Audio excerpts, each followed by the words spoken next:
Hello guys, I am SK Mishra and I welcome you all in yet another session of electricity of class 10 CBSE and ICSE, in which we are going to discuss about heating effect of electric current, or we can say that we are going to discuss about electrical energy.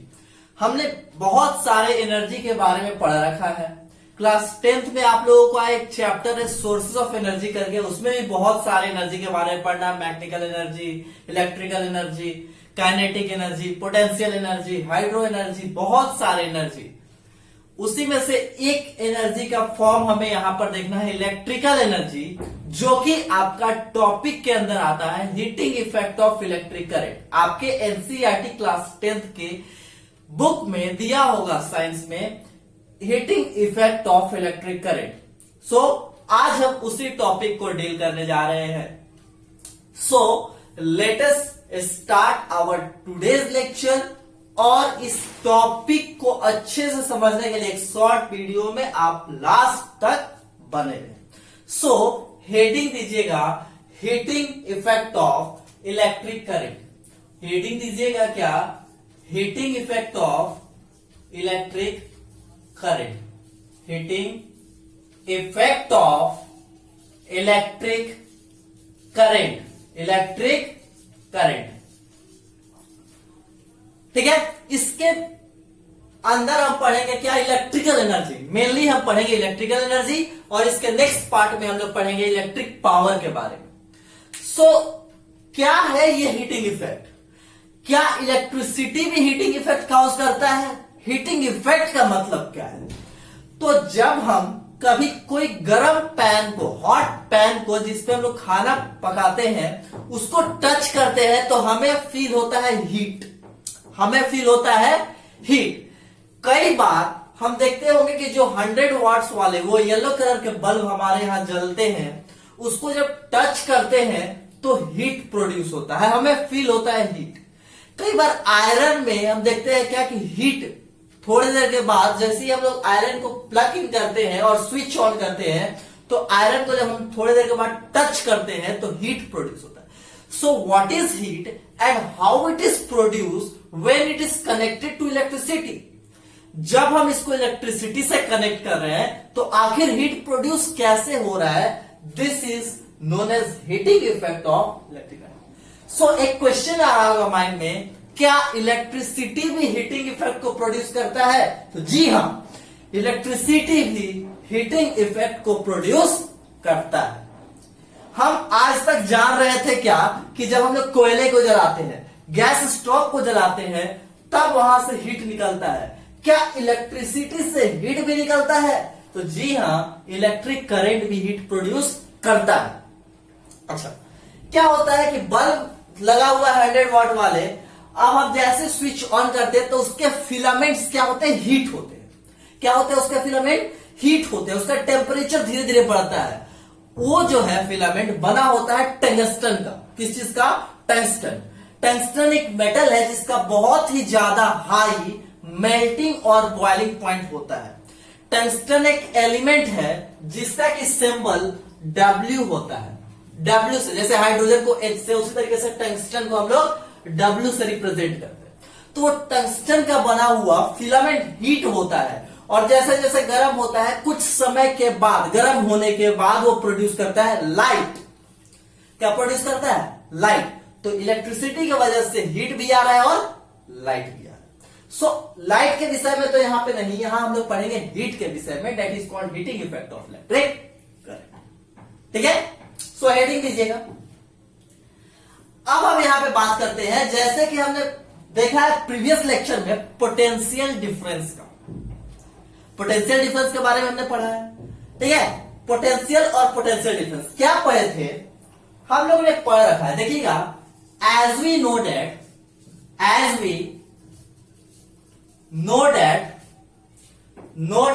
क्या जानते हैं हम कि amount of work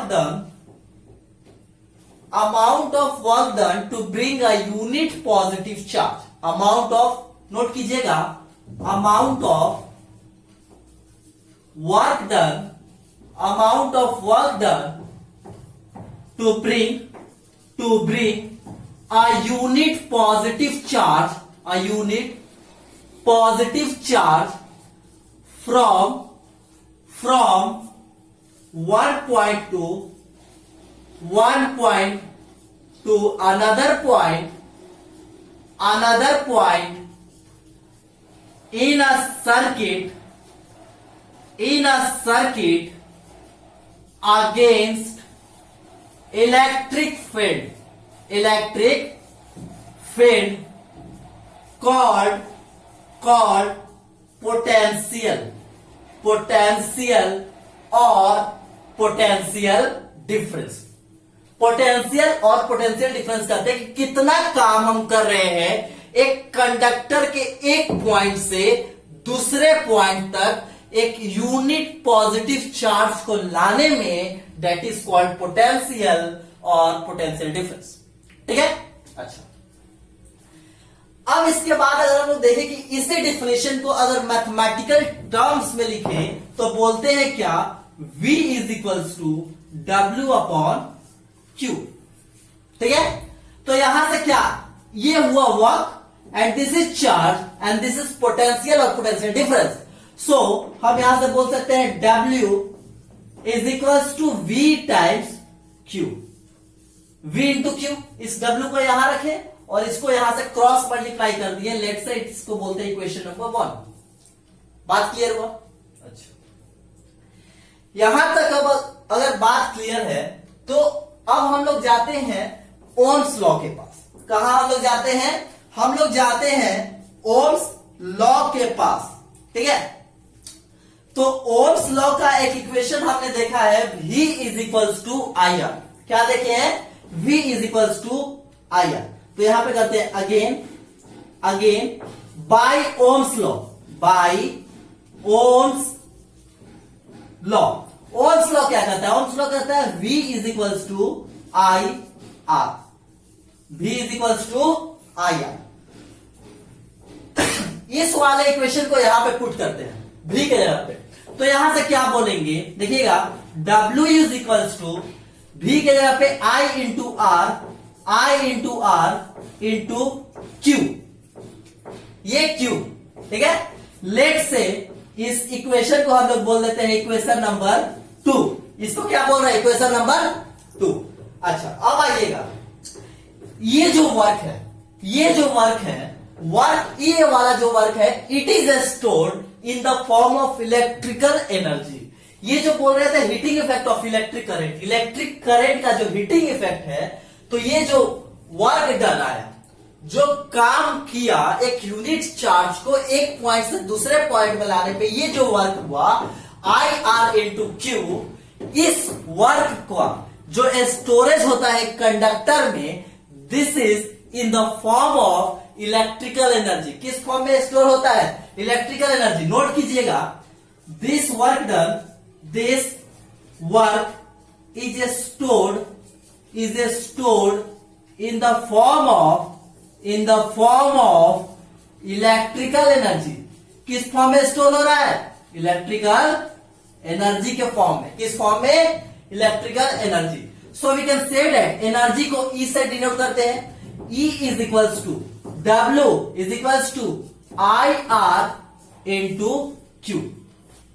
ठीक है. अच्छा, अब आते हैं देखिए, एक करंट का हमने फॉर्मूला डिराइव किया है. एक करंट का फॉर्मूला हमने डिराइव किया है. क्या? I इज इक्वल्स टू, फिर से हमारे पास एक फॉर्मूला आता है, I is equals to Q upon T. क्या बोलते हैं? Amount of charge flows per unit time is called current. Rate of flow of charge is called current. I is equals to Q upon T. So यहां से क्या कर सकते हैं? हम लोग बोल सकते हैं Q is equals to I into T. Q is equals to I into हुआ. अब इस Q को इस वाले इक्वेशन में रखते हैं हम लोग. ये जो हमारे पास इक्वेशन आया, इस इक्वेशन में इस Q का वैल्यू को रखते हैं. रखने के बाद देखिएगा क्या होता है. E for energy is equals to work, work का फॉर्मूला है IR इनटू Q, और Q का हमने वैल्यू निकाला I इंटू टी। करेंट का होता है Q बाई टी, तो Q is equals to I into T होगा। अच्छा, तो इंटू I इंटू टी। अब यहां पे आते हैं, this energy is equals to work done is equals to I into I into I क्या होगा, I स्क्वायर इंटू R इंटू T, I square R T. So from here we can say that this electrical energy is equals to I square R T, I square R T. ठीक है, energy का unit क्या होता है, energy का unit क्या होता है, जल्दी बोलिएगा। क्लास 9th में आपने पढ़ा होगा कि एनर्जी का जो यूनिट होता है, this is what, joule, this is joule. Energy का यूनिट क्या होता है, जूल। चाहे काइनेटिक एनर्जी हो, पोटेंशियल एनर्जी हो, इलेक्ट्रिकल एनर्जी हो, मैग्नेटिकल एनर्जी हो, सारे एनर्जी का यूनिट क्या होता है, जूल होता है। तो एनर्जी का यूनिट क्या हुआ, जूल। एनर्जी का यूनिट क्या हुआ, joule. And this energy in the form of heat is called heating effect of electric current. This energy, electrical energy क्या प्रोड्यूस कर रहा है, इलेक्ट्रिसिटी क्या प्रोड्यूस कर रहा है, हीट। क्या प्रोड्यूस कर रहा है, हीट। सो यही जो है ये एनर्जी किस फॉर्म का है, हीट के फॉर्म का। किसके फॉर्म का, हीट के फॉर्म का। तो यहां पे हम लोग बोल सकते हैं heat is equals to, energy is equals to I square R T, I square R T, और we can say that H is equals to I square R T. इस हीट को हम लोग बोलते हैं जूल्स हीट। क्या बोलते हैं, जूल्स हीट। चूंकि इस हीट का, ये एनर्जी क्या है, एक हीट का फॉर्म है, हीट का एक फॉर्म है, हीट जनरेट करता है और इसका यूनिट होता है joule. That is why this heat is known as joule's heat. क्या बोलते हैं इसको, इसको बोलते हैं हम लोग जूल्स हीट। क्या बोलते हैं, joules. So this is all about heating effect of electric current, जिसमें हमने बोला क्या कि amount of work done to bring a unit positive charge from one point to another point in a conductor is called potential or potential difference. इसके बाद V is equals to W upon Q, यहां से हम लोग Ohm's law का use किए और work done is equals to IR into Q पे पहुंचे। इसी वर्क डन को बोले कि this work done is stored in the form of electrical energy, and later on this electrical energy is same as, similar as, और is the form of what, heat. तो इसी energy को हम लोग क्या बोल रहे हैं, हीट। अब चूंकि इस एनर्जी का यूनिट क्या है, जूल, और ये किसका फॉर्म है, हीट का, इसी वजह से हम इसको क्या बोल रहे हैं, जूल्स हीट। क्या बोल रहे हैं, जूल्स हीट। सो आपके बोर्ड एग्जाम में 1 मार्क्स का क्वेश्चन आ सकता है, define Joule's heat, define Joule's heat. So this is nothing but product of square of current, resistance, product होता है, that is called Joule's heat, that is called what, Joule's heat. और we can say that the electrical work is stored in the form of electrical energy and this is a form of heat that is known as joules heat। क्यों इसको joules heat बोलते हैं, because ये एक heat का form है और इसका जो यूनिट होता है जूल, तो वहां से इसका नाम डिराइव किया गया जूल्स हीट। ठीक है, सो आई होप कि आप लोगों को ये heating effect of electric current का कॉन्सेप्ट क्लियर हुआ हो। इसके नेक्स्ट पार्ट में हम लोग बात करेंगे इलेक्ट्रिक पावर के बारे में। तब तक आप इसे पढ़ते रहिए। All the very best.